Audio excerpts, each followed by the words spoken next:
नमस्कार, जय हिंद, वंदे मातरम। दोस्तों, स्वागत है आप सभी का आपके अपने YouTube चैनल में। आज की यह वीडियो आपकी परीक्षा के लिए एक ऐसी महत्वपूर्ण वीडियो रहने वाली है, क्योंकि क्लास 6, 7 और 8 की हिस्ट्री, ज्योग्राफी और पॉलिटी के ऐसे टॉप क्वेश्चन आप लोगों के लिए सिलेक्ट किए हैं, जो कि परीक्षा के लिए सर्वाधिक महत्वपूर्ण उपयोगी साबित होंगे। अगर आपने इन सभी प्रश्नों को अच्छे ढंग से तैयार कर लिया, आपके एग्जाम में चाहे कैसा भी प्रश्न पूछा जाए, आप उन प्रश्न को अच्छे ढंग से एग्जाम में कर सकते हैं। आइए इस क्लास को शुरू करते हैं। पहला क्वेश्चन यहाँ पर दिया गया है कि निम्न में से कौन सा सही सुमेलित है। Which one of the following is correctly matched. कौन सा यहाँ पर सही सुमेलित है। राख के अवशेष पटने, शुतुर्मुर्ग के साक्ष्य कुरनूल, आवासीय उद्योग स्थल हुंसगी, शैल चित्रकला चिरांद। कौन सा यहाँ पर सही सुमेलित है, चलिए आपको बताते हैं। ठीक है, राख के अवशेष कहाँ पर मिले थे, किस पुरा स्थल से मिले थे। राख के अवशेष जो प्राप्त हुए थे, ये मिले थे कुरनूल गुफा से। कहाँ से? कुरनूल गुफा से आपके प्राप्त हुए थे, यानी कि ए यहाँ पर आपका गलत दिया गया है। शुतुर्मुर्ग के साक्ष्य, शुतुर्मुर्ग के जो साक्ष्य हैं या शुतुर्मुर्ग के जो अंडे के छिलके हैं, उसके जो साक्ष्य मिले थे वो आपके पटने स्थान से मिले थे। कहाँ से मिले थे? पटने से मिले थे। पटने आपका है, ये है महाराष्ट्र में है। ठीक है, और कुरनूल गुफा आपकी ये आंध्र प्रदेश में है। इतना याद रखेंगे, यानी कि ना ए यहाँ पर सही है ना ही बी सही है। आवासीय उद्योग स्थल की बात करूं, इसके जो आपके साक्ष्य मिले थे ये हुंसगी से मिले थे। हुंसगी जो है ये आपके कर्नाटक राज्य में है। कहाँ पर है आपका? ये कर्नाटक राज्य में है, एक आपका पूरा स्थल है। इतना आप लोग याद रखेंगे। और कर्नाटक से ही चूना पत्थर से निर्मित औजार भी यहीं से आपके प्राप्त हुए थे। ठीक है, राइट आंसर आपका होगा यहाँ पर ऑप्शन नंबर 3। आवासीय उद्योग स्थल के जो साक्ष्य है वो हुंसगी पुरा स्थल से मिले थे। और शैल चित्रकला के जो हैं आपके अवशेष, वो एमपी यानी कि मध्य प्रदेश से मिले थे। कहाँ से? भीमबेटका गुफा से। भीमबेटका की जो गुफा है वहीं से आपके प्राप्त हुए थे शैल चित्रकला के साक्ष्य। चिरांद ये कहाँ का पूरा स्थल है? चिरांद की मैं बात करूं, चिरांद आपके बिहार राज्य में पड़ता है। बिहार राज्य का एक पूरा स्थल है। पटने मैंने आपको बताया महाराष्ट्र में है। कुरनूल आपका है आंध्र प्रदेश में। हुंसगी आपका है कर्नाटक में। इतना आप सभी लोग याद रखेंगे। राइट आंसर आपका होगा यहाँ पर ऑप्शन नंबर 3। ठीक है, यानी कि ऑप्शन नंबर सी यहाँ पर बिल्कुल राइट आंसर हो जाएगा। चलिए अगले क्वेश्चन की बात करते हैं। क्वेश्चन नंबर 2 आ चुका है यहाँ पर। निम्नलिखित में से क्या विविधता का एक उदाहरण नहीं माना जा सकता है। क्वेश्चन को आप सबसे पहले अच्छे ढंग से पढ़ेंगे। क्वेश्चन में नहीं शब्द जुड़ा है। कौन सा शब्द नहीं जुड़ा है? क्या विविधता का एक उदाहरण नहीं माना जा सकता है। एक इसमें ऐसा उदाहरण है जो कि विविधता को नहीं दर्शाता है। 3 उदाहरण आपके विविधता को दर्शाएंगे। ठीक है, तो बहुभाषी समाज, जाति व्यवस्था, धार्मिक बहुलवाद, बहुसंस्कृतिवाद। इसको करने से पहले सबसे पहले आपको मालूम होना चाहिए विविधता आखिर होता क्या है। चलिए आपको सिंपल सरल शब्दों में यहाँ पर बताता हूँ। विविधता का मतलब होता है, ठीक है, अनेक भाषाएं हों, अनेक धार्मिक लोग हों। ठीक है, उनके धर्म अलग अलग हो सकते हैं, उनके पहनावे अलग अलग हो सकते हैं, उनका जो खान पान है वो भी भिन्न भिन्न हो सकता है, और उनकी जो संस्कृति परंपराएं हैं, रीति रिवाज है, वो भी अलग अलग हो सकते हैं। यही आपका होता है विविधता। ठीक है, ये आपकी बहुभाषी समाज भी एक विविधता का उदाहरण होगा। ठीक है, धार्मिक बहुलवाद ये भी है विविधता का ही उदाहरण। बहुसंस्कृतिवाद भी है, परंतु कास्ट सिस्टम यानी कि जाति व्यवस्था आपकी विविधता को नहीं दर्शाती है। ये एक निगेटिव है। ठीक है, यानी कि जाति व्यवस्था विविधता को नहीं दर्शाती है। यहाँ पर राइट आंसर आपका ऑप्शन नंबर बी हो जाएगा। चलिए अगले क्वेश्चन की बात करते हैं। क्वेश्चन नंबर 3 यहाँ पर आ चुका है। भारत में आम चुनाव में इलेक्ट्रॉनिक वोटिंग मशीन ईवीएम का प्रयोग सर्वप्रथम कब हुआ। महत्वपूर्ण क्वेश्चन आपकी परीक्षा के लिए। 2004 में, 2014 में, 2009 या 1999 में। यहाँ पर एक शब्द जुड़ा हुआ है। भारत में जो आम चुनाव में इलेक्ट्रॉनिक वोटिंग मशीन, जिसको ईवीएम के नाम से जानते हैं, उसका प्रयोग वर्ष 2004 में सर्वप्रथम किया गया था। याद रखेंगे, इंपॉर्टेंट है परीक्षा के लिए। चलिए अगले क्वेश्चन की बात करते हैं। क्वेश्चन नंबर 4, निम्नलिखित में से कौन सा अनुष्ठान राजा के प्रभुत्व का प्रतीक था। क्वेश्चन ये जो है यहाँ पर वैदिक काल से पूछा गया है। कहां से? वैदिक काल से क्वेश्चन पूछा गया है। अनुष्ठान कौन सा है? जो कि राजा के प्रभुत्व को दर्शाता है, यानी कि प्रभुत्व का प्रतीक था। राज्याभिषेक, राजसूय यज्ञ, अश्वमेध यज्ञ या इनमें से कोई नहीं, नन ऑफ एबव। ठीक है, तो राइट आंसर यहाँ पर होगा आपका अश्वमेध यज्ञ। अश्वमेध यज्ञ जो कि राजा के प्रभुत्व का प्रतीक माना जाता था। चलिए अगले क्वेश्चन की बात करते हैं। क्वेश्चन नंबर यहाँ पर आ चुका है 5। कहता है कि निम्नलिखित कथन पर विचार करें। Consider the following statement. लोहे की खोज ने कृषि में क्रांतिकारी परिवर्तन किए। Discovery of iron did revolutionary changes in agriculture. कैसा कथन यहाँ पर दिया गया है? बिल्कुल सही कथन दिया गया है, जिसको अभी मैं आपको समझा दूंगा अच्छे ढंग से। महाजनपद में शक्ति का आधार कृषि अर्थव्यवस्था में परिवर्तन था। बिल्कुल सही बात यहाँ पर कहा गया है। The base of power in Mahajanapada was change in agricultural economy. बिल्कुल दोनों ही कथन यहाँ पर सही दिए गए हैं। यहाँ पर बात की जा रही है 6ठी शताब्दी ईसा पूर्व की। ठीक है, जो आपका मगध महाजनपद है, ठीक है, वहां का जो विकास हुआ था, यानी कि उसमें खेती में जो क्रांतिकारी परिवर्तन देखने को मिले थे, वो उनके कारण क्या थे? एक तो आपकी गंगा नदी होगी, गंगा वहां पर बहती थी। दूसरा आपका हो गया था लोहा। लोहे का प्रयोग खेती जोतने के लिए किया जाता था। लोहे के फाल बनाए जाते थे। सिंचाई के लिए पानी उपलब्ध था और वहां पर धान की खेती की जाने लगी, जिससे अधिशेष बचने लगा, यानी कि अधिक मात्रा उत्पन्न वहां पर होने लगी। यहाँ पर दोनों ही स्टेटमेंट बिल्कुल सही दिए गए हैं। ठीक है, बोथ स्टेटमेंट आर ट्रू। दोनों यहाँ पर आपके सत्य हैं। अगला क्वेश्चन यहाँ पर आ चुका है, क्वेश्चन नंबर 6। कहता है कि महावीर स्वामी का जन्म किस महाजनपद में हुआ था? बज्जी, मगध, कौशल, वैशाली। ठीक है, किस महाजनपद में हुआ था? बज्जी महाजनपद में किसका जन्म हुआ था? महावीर स्वामी का जन्म हुआ था। महत्वपूर्ण है आपकी परीक्षा के लिए। चलिए अगले क्वेश्चन की बात करते हैं। क्वेश्चन नंबर यहाँ पर आ चुका है 7। कहता है कि तमिल साहित्य की रचनाओं को संगम साहित्य क्यों कहा जाता है? महत्वपूर्ण क्वेश्चन। यह राज्य 3 नदियों के संगम पर स्थित थे। इन रचनाओं में 3 भाषाओं का मिलन है। इनका संकलन तीनों राज्यों के कवि सम्मेलन में किया जाता था। उपरोक्त में से कोई नहीं। सही आंसर की अगर बात करें, जो आपका संगम साहित्य है, तमिल साहित्य की रचनाओं को किस नाम से जानते हैं? सबसे पहले जानते हैं संगम साहित्य के नाम से जानते हैं। संगम साहित्य क्यों कहा जाता है? इसको कहा जाता है जो इनका संकलन है, इन कविताओं यानी कि इन तमिल साहित्य की रचनाओं का जो संकलन है, तीनों राज्यों के कवि सम्मेलन में किया गया था। 3 राज्य कौन कौन से हैं? 3 राज्य हैं आपका चेर है, चोल है और पांड्य है। ठीक है, ये 3 आपके राज्य हैं। इन्हीं 3 राज्यों के एक एक कवि यानी कि 3 राज्यों के कवि सम्मेलन में किया गया था, इसीलिए इसको संगम साहित्य के नाम से जानते हैं। याद रखिएगा, महत्वपूर्ण है आपकी परीक्षा के लिए। चलिए अगले क्वेश्चन की बात करते हैं। यहाँ पर क्वेश्चन नंबर 8। निम्नलिखित में से कथनों पर विचार कीजिए। ठीक है, कर्क रेखा और मकर रेखा के बीच के क्षेत्र को उष्णकटिबंध कहते हैं। कथन बी, इस क्षेत्र के सभी अक्षांशों पर सूर्य वर्ष में एक बार दोपहर में सर के ठीक ऊपर होता है। बिल्कुल सही है, दोनों कथन यहाँ पर सही हैं।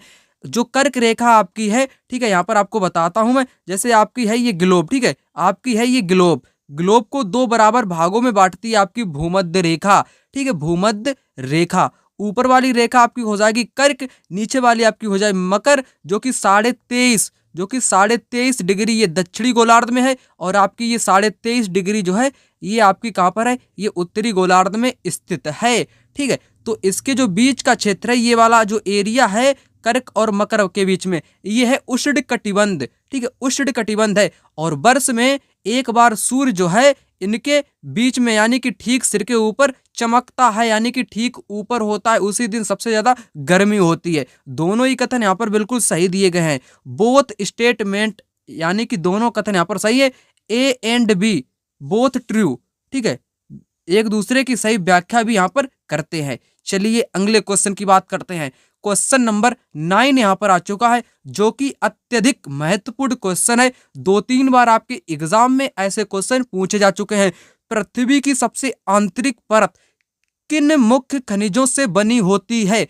निकिल तथा फेरस, निकिल, मैग्नीशियम, निकिल और सिलिका, फेरस और मैग्नीशियम। चलिए इसको हम आपको बिल्कुल आसान शब्दों में समझाते हैं। ठीक है, अगर क्वेश्चन की बात करूं तो इसको समझने से पहले आपको तीन चीजें समझनी पड़ेंगी। वो तीन चीजें कौन कौन सी हैं, चलिए आपको हम यहाँ पर बताते हैं। ठीक है, आपको मालूम होगा कि जो आपकी पृथ्वी है, पृथ्वी जो है वो तीन परतों में बटी हुई है। पहली अगर जो ऊपरी परत है उसको कहते हैं परपटी। क्या कहते हैं? ऊपरी परत को कहते हैं परपटी। उसके नीचे है आपकी मेंटल। कौन सी है? मेंटल है। और सबसे लास्ट में आपकी है क्रोड। ठीक है, परपटी को क्या नाम से जानते हैं? इसको सियाल के नाम से भी जानते हैं, सियाल कहते हैं। और मेंटल को सीमा कहते हैं। क्या कहते हैं? सीमा कहते हैं।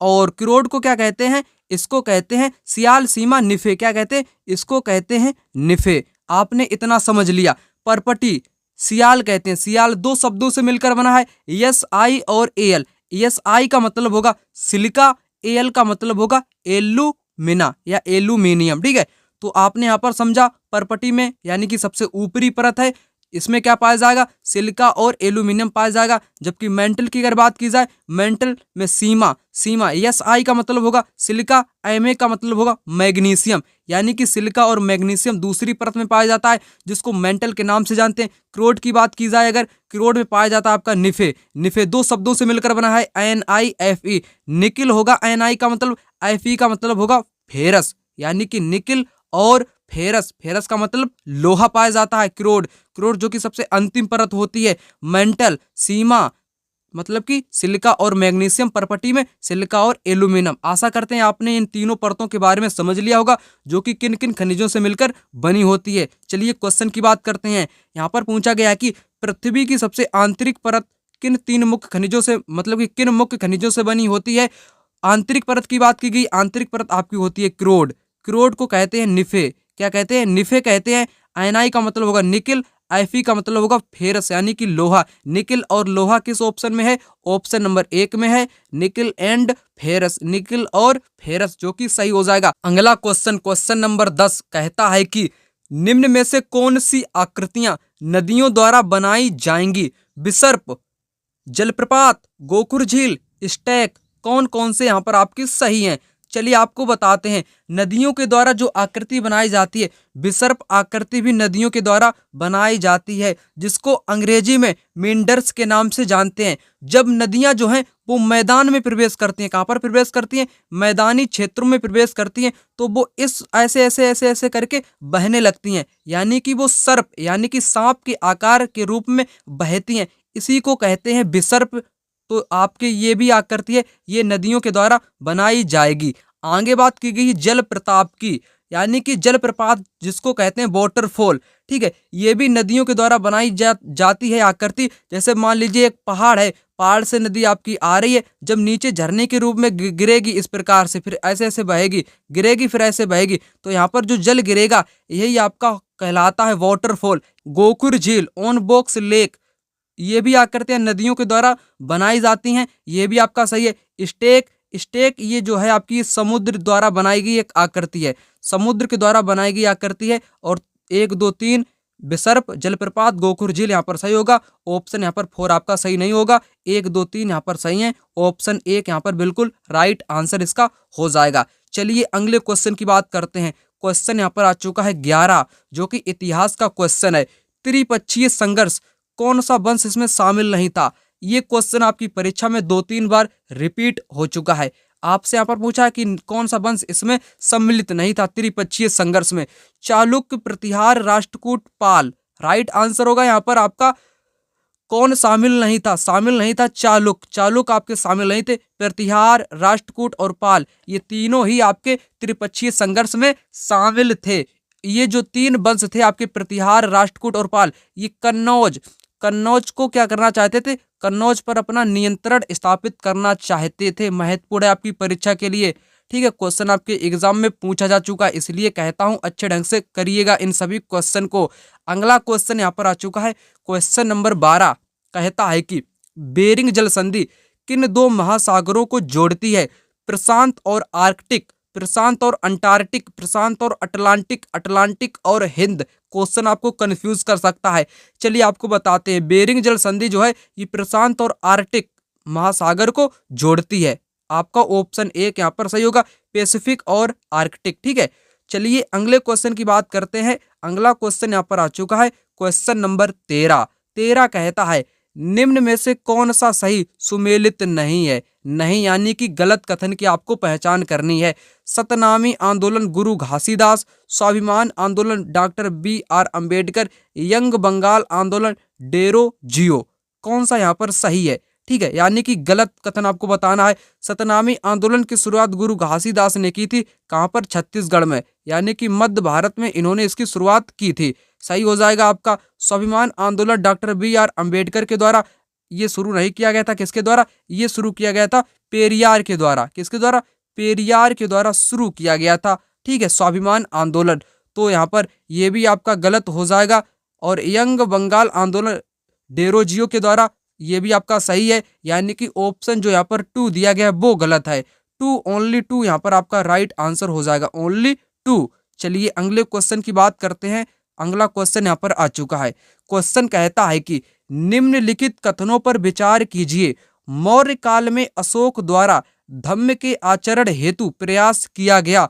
धम्म मानव जीवन के लिए निर्वाण की परिकल्पना पर आधारित था। सही है या दोनों ही गलत हैं। चलिए आपको बताते हैं।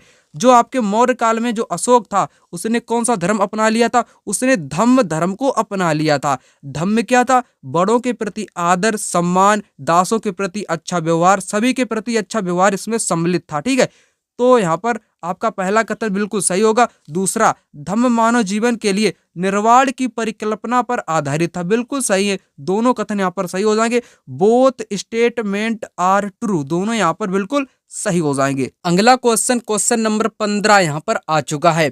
मध्यकाल में बंदगा शब्द का प्रयोग किसके लिए किया जाता था? कुलीनों, राज्यपालों, दासों या कुलीनों के लिए। ठीक है, 2 बार रिपीट हुआ है यहाँ पर बंदगा की बात की गई। मध्यकाल में जो आपके सुल्तान थे, दिल्ली सल्तनत के जो सुल्तान थे, उन्होंने बंदगा शब्द का प्रयोग किया। बंदगा जो शब्द है ये किस भाषा का शब्द है? ये फारसी भाषा का शब्द है। कैसा शब्द है? फारसी भाषा का शब्द है, जिसका अर्थ होता है दास या गुलाम। क्या अर्थ होता है? दास या गुलाम इसका अर्थ होता है। तो मध्यकाल में जो आपके बंदगा थे यानी कि गुलाम थे, इनको क्या किया जाता था? खरीदा जाता था। बंदगाहों पे सुल्तान जो था अपने पुत्र यानी कि बेटों से बढ़कर इन पर विश्वास किया करता था, याद रखिएगा। चलिए अगले क्वेश्चन की बात कर लेते हैं। यहाँ पर क्वेश्चन नंबर 16 की, संगम कविताओं में किन 3 राजवंशों को मूवेंद्र कहा गया है? महत्वपूर्ण क्वेश्चन। चेरपाल राष्ट्रकूट नहीं होगा, चोल राष्ट्रकूट नहीं होगा, पाल चोल नहीं होगा, चोल चेर पांड्यन, ये जो है इन्हीं को क्या कहा गया? मूवेंद्र कहा गया। पूछा जा चुका क्वेश्चन है आपकी परीक्षा में। ठीक है, रिपीट हो चुका है आपकी परीक्षा में। चोल चेर जो पांड्य हैं ये आपके सरदार हैं। क्या हैं? ये आपकी एक सरदारियां थी, इन्हीं को मूवेंद्र के नाम से जानते हैं। दक्षिण भारत जो आपका है, ठीक है, दक्षिण भारत यहाँ पर आपके हैं पांड्य, यहाँ पर हैं चोल और यहाँ पर हैं आपके चेर। ठीक है, इन्हीं तीनों को किस नाम से जानते हैं? मूवेंद्र के नाम से जानते हैं। महत्वपूर्ण क्वेश्चन है आपकी परीक्षा के लिए। चलिए अगले क्वेश्चन की बात कर लेते हैं। क्वेश्चन नंबर यहाँ पर आ चुका है 17। कहता है कि निम्नलिखित में से स्वाभिमान आंदोलन की स्थापना किसने की? स्वाभिमान आंदोलन की स्थापना किसने की? EB रामास्वामी पेरियार, श्री नारायण गुरु, BR अम्बेडकर, स्वामी विवेकानंद। ठीक है, सेल्फ रिस्पेक्ट मूवमेंट जो है स्वाभिमान आंदोलन की शुरुआत EB रामास्वामी पेरियार ने की थी। ठीक है, इन्होंने की थी। इन्होंने ब्राह्मणवादी जितनी भी परंपराएं थी सभी का विरोध किया था। जैसे आपकी रामायण हो गई, गीता हो गई, मनु संहिता होगी, सभी का इन्होंने विरोध किया था। ठीक है, तो यहाँ पर आपका ऑप्शन 1 सही होगा, EB रामास्वामी पेरियार। चलिए अगले क्वेश्चन की बात कर लेते हैं। क्वेश्चन यहाँ पर आ चुका है 18। भारत में जाति व्यवस्था निम्नलिखित में से क्या दर्शाती है? जाति व्यवस्था जो है भारत की वो क्या क्या दर्शाती है? भेदभाव, पदानुक्रम, पूर्वाग्रह, विविधता। महत्वपूर्ण क्वेश्चन है, चलिए आपको बताते हैं। ठीक है, जो आपकी जाति व्यवस्था है वो मुख्य तौर पर भेदभाव को दर्शाती है। किसको? भेदभाव को ही दर्शाती है। विविधता को नहीं कभी दर्शाती है, पदानुक्रम को भी दर्शाती है, पूर्वाग्रह को भी दर्शाती है। किसको नहीं दर्शाती है? विविधता को, जाति व्यवस्था नहीं दर्शाती है। याद रखेंगे, महत्वपूर्ण है परीक्षा के लिए। यानी कि सी जो है, सी आपका नहीं होगा बल्कि ए बी डी यहाँ पर इसका राइट आंसर होगा। ए बी डी आपका है ऑप्शन नंबर आपका 3 में, जो कि आपके सही हो जाएंगे। चलिए अगले क्वेश्चन की बात कर लेते हैं। क्वेश्चन नंबर आ चुका है यहाँ पर 19। कहता है कि निम्नलिखित में से कौन सी नदियां सुंदरवन डेल्टा का निर्माण करती हैं? गंगा, ब्रह्मपुत्र, नर्मदा, तापी, महानदी, गोदावरी, कृष्णा, कावेरी। राइट आंसर जवाब आपका होगा यहाँ पर गंगा और ब्रह्मपुत्र नदियां जो हैं वो सुंदरवन डेल्टा का निर्माण करती हैं। कहाँ पर? पश्चिम बंगाल, वेस्ट बंगाल में सुंदरवन डेल्टा का निर्माण करती हैं गंगा और आपकी ब्रह्मपुत्र नदियां। चलिए अगले क्वेश्चन की बात कर लेते हैं। क्वेश्चन नंबर 20 कहता है कि डॉल्फिन के बारे में दिए गए ए बी सी कथनों पर विचार कीजिए। गंगा और ब्रह्मपुत्र नदी के अलावड़ जल में डॉल्फिन पाई जाती है। डॉल्फिन अभयारण्य बिहार राज्य में अवस्थित है। डॉल्फिन की उपस्थिति से जल की शुद्धता का पता चलता है। तीनों सही है। ए सी सही है, बी गलत है, बी सी सही है परंतु ए गलत है, ए बी सही है परंतु सी गलत है। महत्वपूर्ण क्वेश्चन है आपकी परीक्षा के लिए। चलिए आपको यहाँ पर बताते हैं। जो गंगा ब्रह्मपुत्र की जो नदियां हैं उसके जो अलबड़ जल है, यानी कि जिसमें लवण नहीं पाया जाता है, वहीं पर आपकी क्या पाई जाती है? डॉल्फिन पाई जाती है। सही है। डॉल्फिन अभयारण्य बिहार राज्य में अवस्थित है। सही है। डॉल्फिन की उपस्थिति से पता चलता है कि जल शुद्ध है अथवा अशुद्ध है। ये भी सही है। तीनों कतर आपके यहाँ पर सही हो गए। ऑप्शन एक यहाँ पर बिल्कुल राइट जवाब इसका हो जाएगा। अगला क्वेश्चन यहाँ पर आ चुका है। क्वेश्चन नंबर 21 कहता है कि दिए गए लक्षणों ए बी के आधार पर वायुमंडलीय परत की पहचान करें। अंतरिक्ष से प्रवेश करने वाला उल्कापिंड इस परत में आने पर जल जाते हैं। दूसरा स्टेटमेंट है कि इस परत में बढ़ती ऊंचाई के साथ तापमान घटता है। कौन सी परत है? क्षोभ मंडल, मध्य मंडल, समताप मंडल, बाह्य मंडल। कौन सी है? यहाँ पर कौन सी हो जाएगी? ये जो आप क्वेश्चन यहाँ पर देख पा रहे होंगे, ये 4 से 5 बार जब से आपके सीटेट की परीक्षा हो रही है तब से ये 4-5 बार आपके पेपर में रिपीट हो चुका है क्वेश्चन, इसीलिए महत्वपूर्ण है। आपको मैं यहाँ पर सभी परतों के बारे में बता दूंगा, टेंशन मत लीजिएगा, ठीक है। अंतरिक्ष में प्रवेश करने पर उल्कापिंड जल जाते हैं और बढ़ती ऊंचाई के साथ तापमान भी घटता है। किस परत में? इस परत का नाम है मध्य मंडल। मध्य मंडल जिसको कहते हैं मेसोस्फीयर। किस नाम से जानते हैं? मेसोस्फीयर के नाम से जानते हैं। राइट आंसर आपका होगा यहाँ पर आपका मध्य मंडल। क्षोभ मंडल की अगर बात की जाए, क्षोभ मंडल में मौसम संबंधित सभी घटनाएं होती हैं। आंधी तूफान, बारिश, ओला सब कुछ इसी मंडल में आपका होता है। समताप मंडल में ओजोन गैस पाई जाती है। क्या पाई जाती है? ओजोन गैस पाई जाती है, इसीलिए इसको ओजोन परत के नाम से भी जानते हैं। और इसमें आपके हवाई जहाज भी उड़ते हैं क्योंकि इसमें मौसम संबंधित किसी भी प्रकार की कोई घटना नहीं होती है, इसीलिए इसमें क्या होता है? हवाई जहाज उड़ने के लिए आदर्श मानी जाती है। अगला क्वेश्चन, क्वेश्चन नंबर 22, निम्नलिखित कार्यों में से पटवारी या लेखपाल का उत्तरदायित्व कौन सा है? सामूहिक संपत्ति का निर्माण और रखरखाव, भूमि विकास के लिए रोजगार योजनाओं को लागू करना, शिकायतों की जांच पड़ताल के द्वारा भूमि संबंधित विवादों को रोकना, भूमि मापन और आलेखों को सुरक्षित रखना। क्वेश्चन पूछा है पटवारी जिसको लेखपाल के नाम से भी जानते हैं, उसका जो उत्तरदायित्व होता है वो होता है भूमि मापन और आलेखों को सुरक्षित रखना, यही आपका होता है। और जांच पड़ताल के द्वारा भूमि संबंधित विवादों को रोकना, ये किसका काम होता है? ये होता है तहसीलदार का। तहसीलदार का काम ये आपका होता है और ये आपका होता है पटवारी जिसको लेखपाल भी कहते हैं। चलिए अगले क्वेश्चन की बात कर लेते हैं। क्वेश्चन नंबर 23 कहता है कि महासागरीय धाराओं के विषय में निम्नलिखित कथनों में से कौन से सही हैं या सही है? ठंडी धाराएं ध्रुवीय अथवा उच्च अक्षांश से जल को उष्ण कटिबंधीय अथवा निम्न अक्षांश की ओर ले जाती हैं। कहने का मतलब है जो आपकी ठंडी जल धाराएं होती हैं वो जो है वो उच्च अक्षांश से निम्न अक्षांश की ओर ले जाती हैं। ठीक है, सही है, बिल्कुल सही हो जाएगा, ऐसा ही होता है। लेब्राडोर एक गर्म जलधारा है, गर्म नहीं है, ठंडी है। कैसी है? ठंडी जलधारा है ये, ठीक है। और जिस स्थान पर गर्म और ठंडी धाराएं मिलती हैं वह स्थान विश्व का सर्वोत्तम मत्स्यन यानी कि मछली उत्पादन क्षेत्र माना जाता है। बिल्कुल सही बात है, ठीक है। यानी कि ए और सी यहाँ पर आपके सही उत्तर हो जाएंगे। ए सी किस ऑप्शन में है?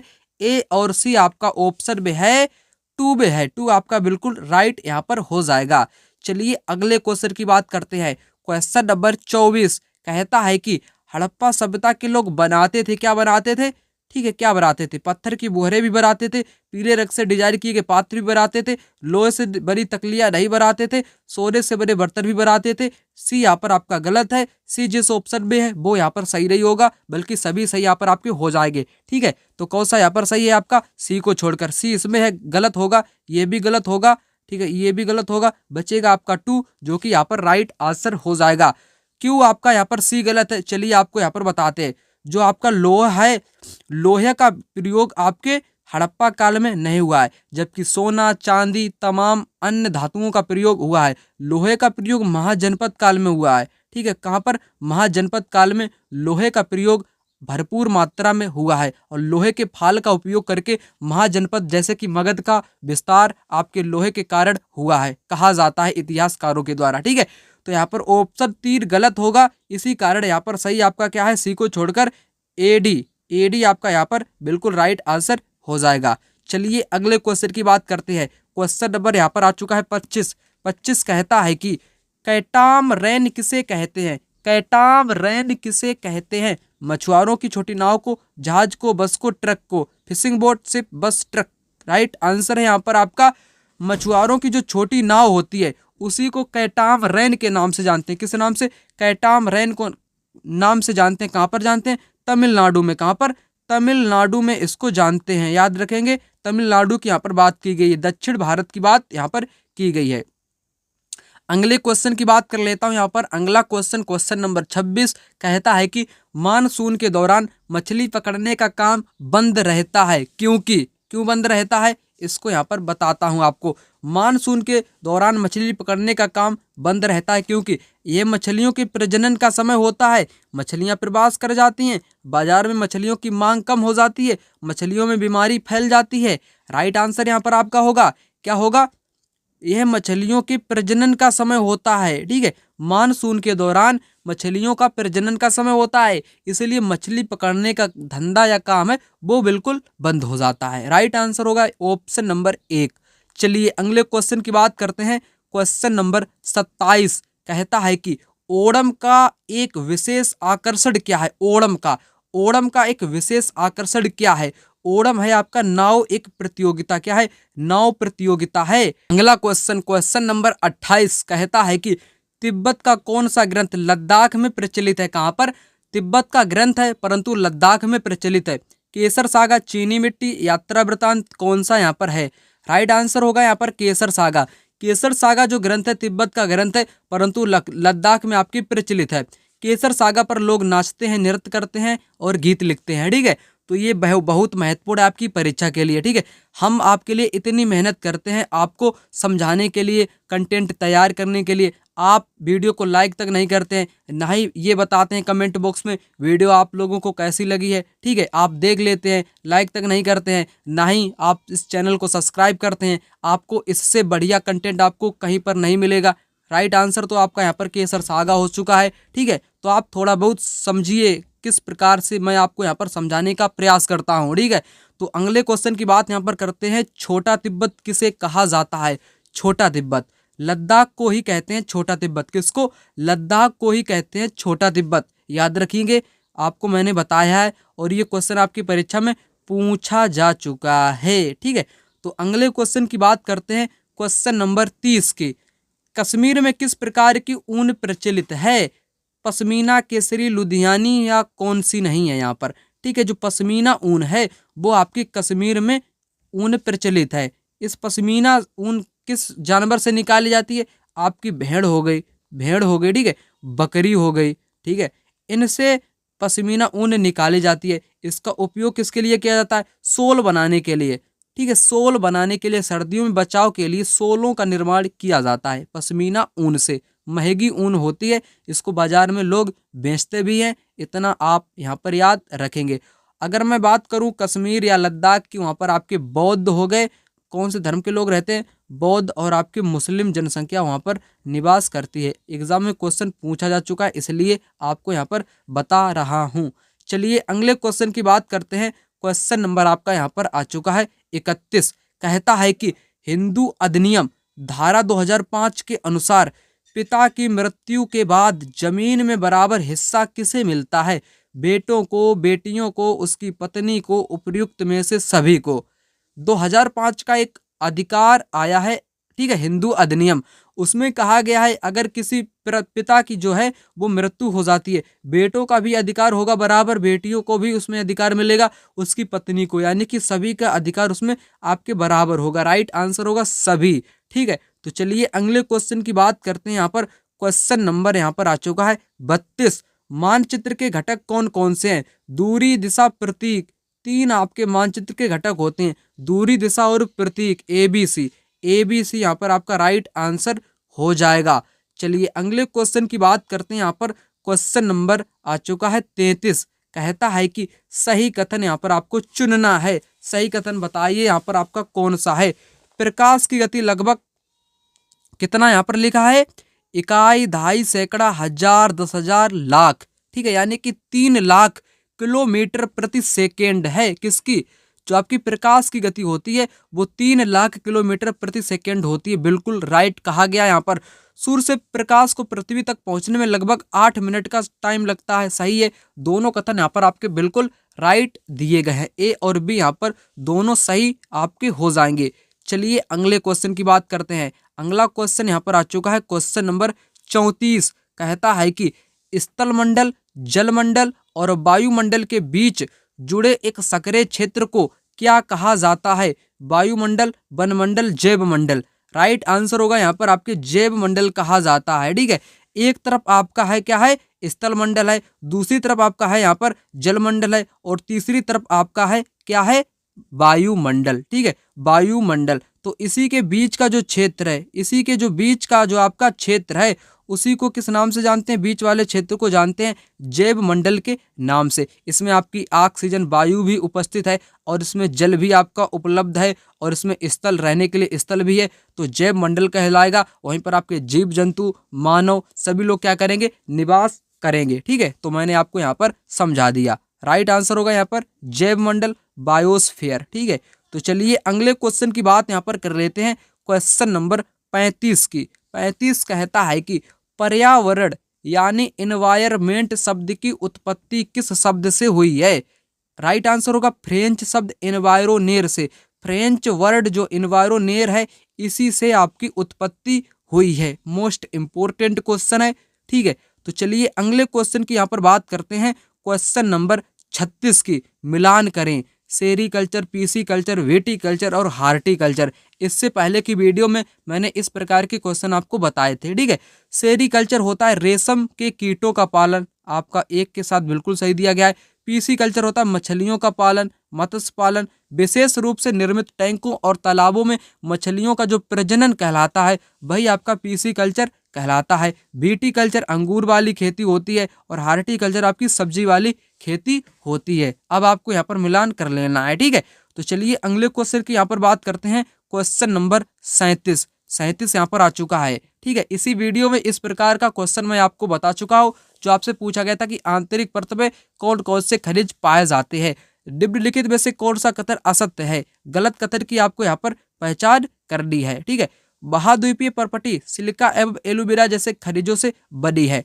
महाद्वीपीय पर्पटी, पर्पटी किससे बनी है? सिलिका एवं एलुमिना से बनी है। पर्पटी को सियाल के नाम से जानते हैं। किस नाम से? सियाल, सिलिका और एलुमिना। ठीक है, सिलिका और एलुमिना हो जाएगा। बिल्कुल सही कहा गया है, ऑप्शन ए यहाँ पर बिल्कुल सही है। महासागरीय पर्पटी सिलिका एवं आयरन से बनी है, गलत होगा। ठीक है, ये यहाँ पर आपका सही है। पृथ्वी की सतह पर्पटी के नीचे आपकी मेंटल व क्रोड परत है, बिल्कुल सही है। पहले आपकी पर्पटी, फिर है मेंटल, फिर है उसके बाद में क्रोड। सही है, पृथ्वी की सबसे आंतरिक परत को क्रोड कहते हैं, जो कि निकेल और लोहे से बनी होती है, यानी कि इसको निफे कहा जाता है। आयनाई का मतलब होगा फेरस यानी कि लोहा, और नहीं निकेल, एनआई का मतलब होगा निकेल, और एफई का मतलब होगा फेरस यानी कि लोहा। गलत आपका कौन सा है? गलत आपका यहाँ पर 2 नंबर वाला है, यानी कि बी गलत है, और जो कि असत्य है, असत्य ही आपको बताना था, यानी कि ऑप्शन 2 यहाँ पर आपका राइट आंसर हो जाएगा। चलिए अगले क्वेश्चन की बात कर लेते हैं। यहाँ पर क्वेश्चन नंबर 39 की। 39 क्या कहता है? चलिए बताता हूँ। 2 भूभागों को जोड़ने वाली भूमि की एक संकरी पट्टी को किस नाम से जानते हैं? भूमि को जोड़ने वाली जो दो पट्टी हैं, एक भूमि आपकी इस प्रकार से है और दूसरी आपकी इस प्रकार से है, ठीक है। इसको जो जोड़ने का जो क्षेत्र है उसको किस नाम से जानते हैं? एक आपकी ये है और ये है, जो ऐसी पट्टी जोड़ती है, ठीक है। उस संकरी पट्टी को कहते हैं स्थल संधि। क्या कहते हैं? स्थल संधि या स्थल डमरू मध्य के नाम से उसको जानते हैं। अगर जल वाले भाग को जोड़ती है तो उसको जल संधि के नाम से जानते हैं। राइट आंसर होगा ऑप्शन 2, यहाँ पर बिल्कुल सही हो जाएगा। चलिए अगला क्वेश्चन जो कि अंतिम क्वेश्चन है, क्वेश्चन नंबर यहाँ पर 40। क्या है? वायुमंडल की कौन सी परत हवाई जहाज उड़ाने के लिए आदर्श होती है? हवाई जहाज किस मंडल में उड़ते हैं? मैंने आपको बताया था समताप मंडल में उड़ते हैं। राइट आंसर होगा ऑप्शन 2, स्ट्रेटोस्फेयर। इसमें किसी भी प्रकार की मौसम की घटनाएं ना हो पाने के कारण आपके जहाज उड़ाने के लिए आदर्श मानी जाती है। और क्षोभ मंडल में मौसम की सभी घटनाएं होती हैं। मध्य मंडल में उल्कापिंड जल जाता है। बहिर्मंडल में तमाम गैसें तरल अवस्था में तैरती रहती हैं। अगर वीडियो आपको अच्छी लगी हो तो वीडियो को लाइक करें। चैनल पर अगर नए हैं तो चैनल को अभी सब्सक्राइब करें और वीडियो में एक प्यारा सा कमेंट करना मत भूलिएगा। चलिए मिलते हैं किसी दूसरे वीडियो में, तब तक के लिए धन्यवाद।